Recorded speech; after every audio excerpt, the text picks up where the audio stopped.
Good evening. TV review. Don't often do a TV review, done a couple, but warning.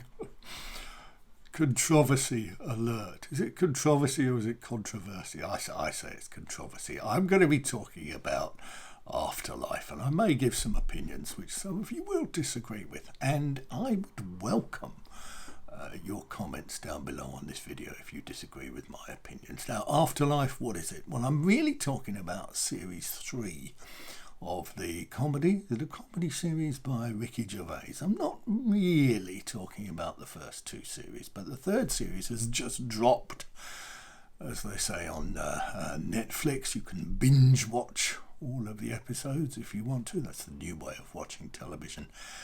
And I'm not going to give any spoilers, so you can watch this review even if you haven't watched the whole of Afterlife.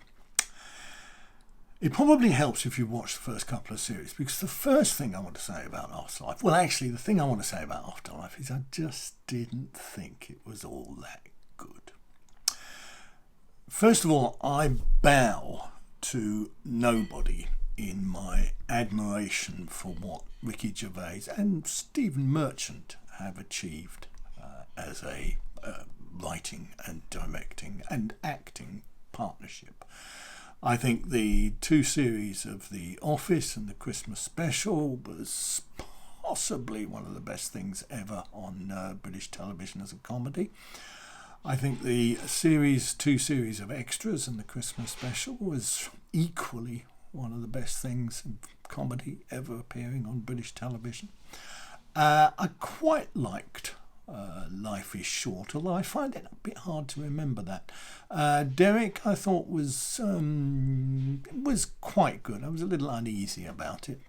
Life on the Road, the film that Ricky Gervais made originally, in fact I did a review of it which appeared on my channel. I wasn't that impressed with it, although having watched it a number of times because my family loves it since then, I've kind of revised my view of it, and I do think Life on the Road is very good.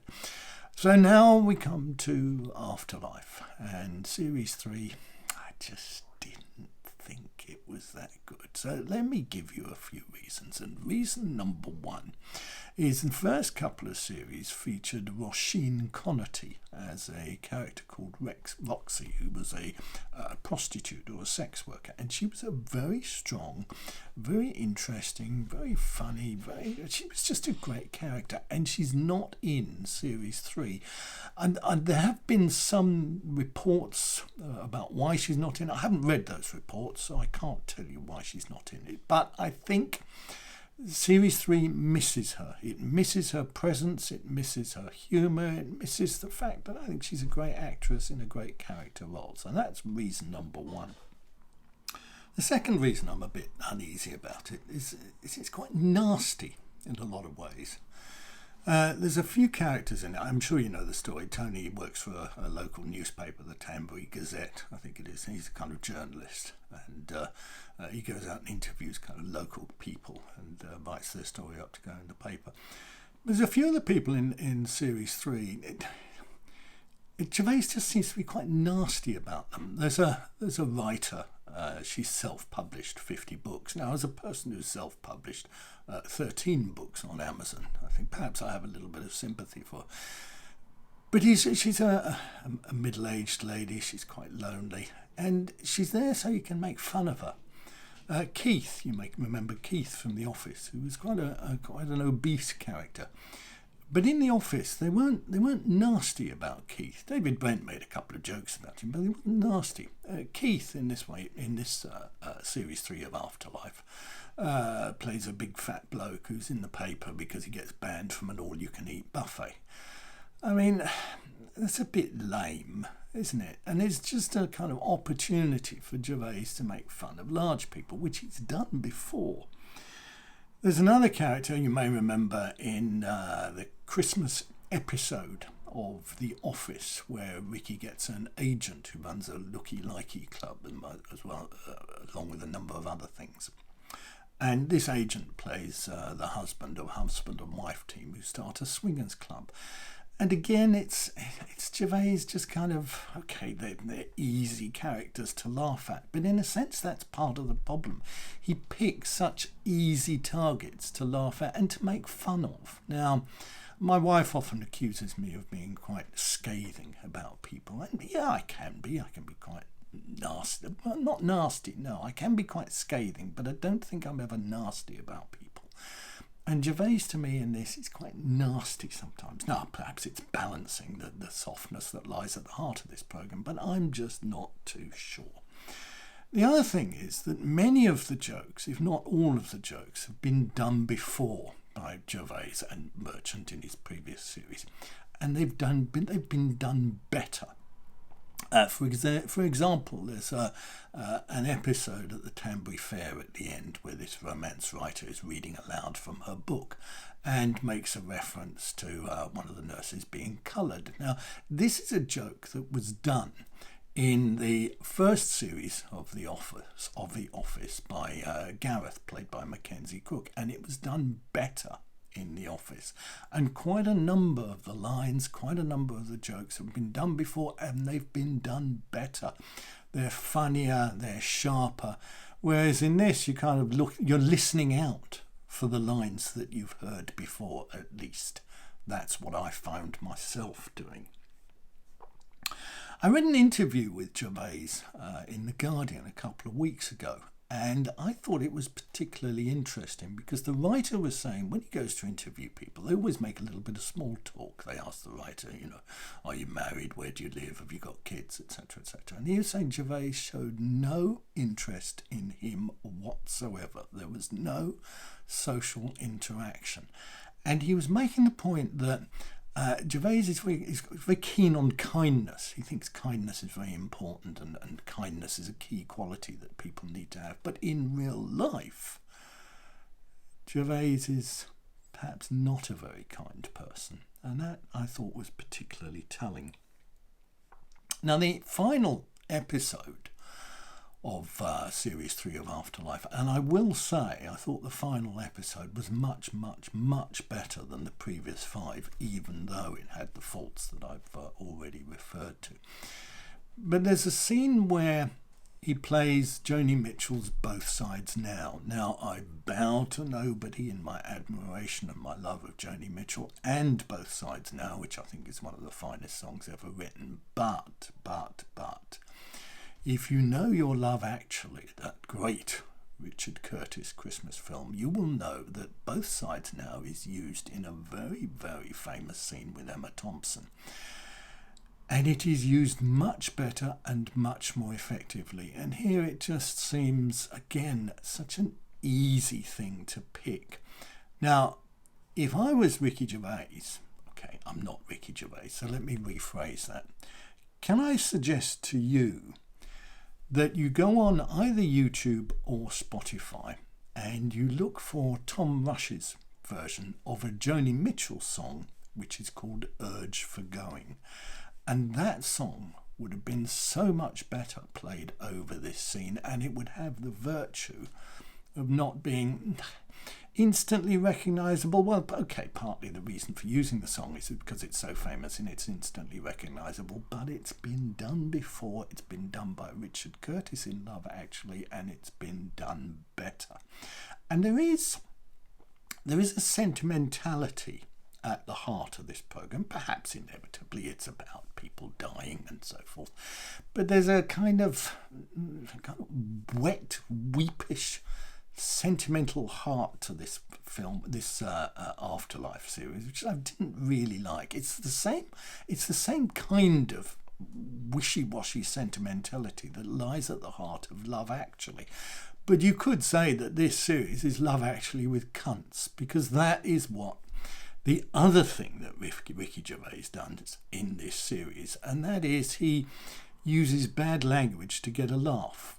Now, okay, I swear a lot in my videos. If you've watched any of my videos, you know I swear a lot.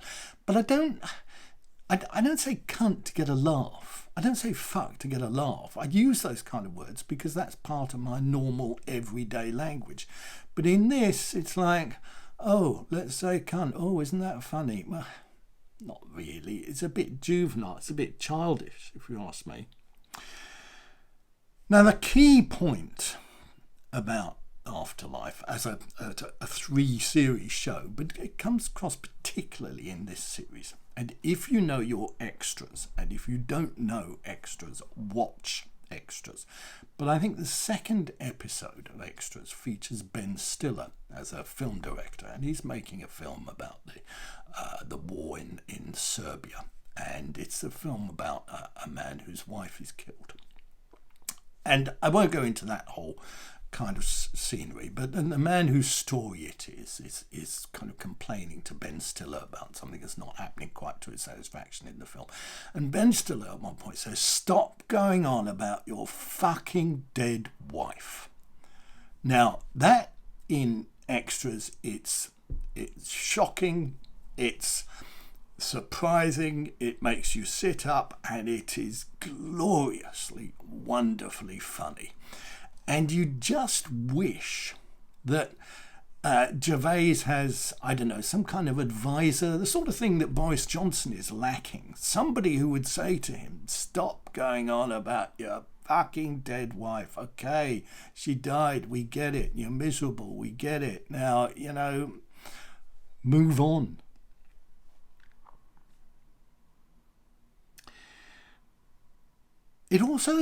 It seems to miss Stephen Merchant. Now, I don't know in the collaborations that Ricky Gervais did with Stephen Merchant. I mean, who was responsible for what? Who did they write each? Did they write a page of the story each? Did they do different lines? I don't know. But there's something about this show that I think misses whatever it is that Stephen Merchant brings to the party. Gervais on his own, I don't know. And it's interesting actually that Stephen Merchant has recently done his own series on BBC called Outlaws, a 6-part series, kind of a drama with comedy, or comedy drama, whatever you want to call it, which I really liked. I thought it was really, really good, and it showed a different side to Stephen Merchant, whereas I'm not sure Afterlife shows a different side of Ricky Gervais. It's the same side. It's kind of the same program as he's done before, but as I said earlier, he's done it better before.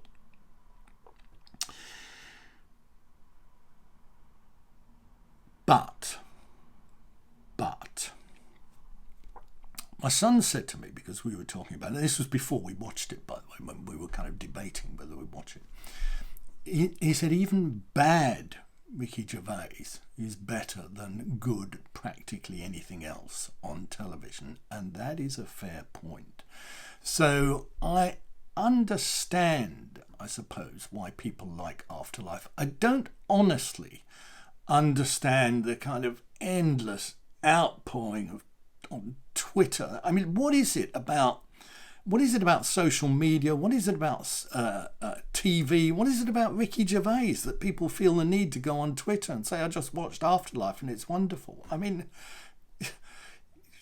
have you got nothing better to do? "I just watched Afterlife and it's wonderful." I go on Facebook, "Oh, Afterlife, it's wonderful." It's okay, right? It's a bit sad, but people who say, "Oh, I was in bits," oh God, it's so sad. It's so tragic. Now, in the final episode, in the final episode, would you believe it? Ricky Gervais goes to see a couple of kids who are in a hospice who are dying of cancer, and yes, it's a sad scene, and it's unfortunate, and so on and so forth. But if you remember your extras, and if you haven't seen Extras, dig it out and watch it. In the final episode, not the final episode, I think maybe it's been the final episode of series 1, I'm not quite sure. And Ricky Gervais is supposed to meet Robert De Niro, but he doesn't meet Robert De Niro because he goes to see a little boy in hospital who's dying. And again, it's the same story, but it's done better in Extras. It's more moving. It's moving because it kind of plays against type of the character, whereas in Afterlife it's just kind of what you expect, because Afterlife is about death, it's about sadness and blah blah blah. But at the end, in that final episode, everybody meets somebody. Everybody gets together with somebody. They find a new partner. They find a new love. Ricky Gervais, on the other hand, doesn't find a new partner. And I suppose you could say this is a little bit of a spoiler. But that ending is copied directly from the final episode of Blackadder. Because what you see is Ricky Gervais walking away from the fair where everybody has met their new love. And he's walking away with his dog, and then you see him walking away with holding hands with his fucking dead wife.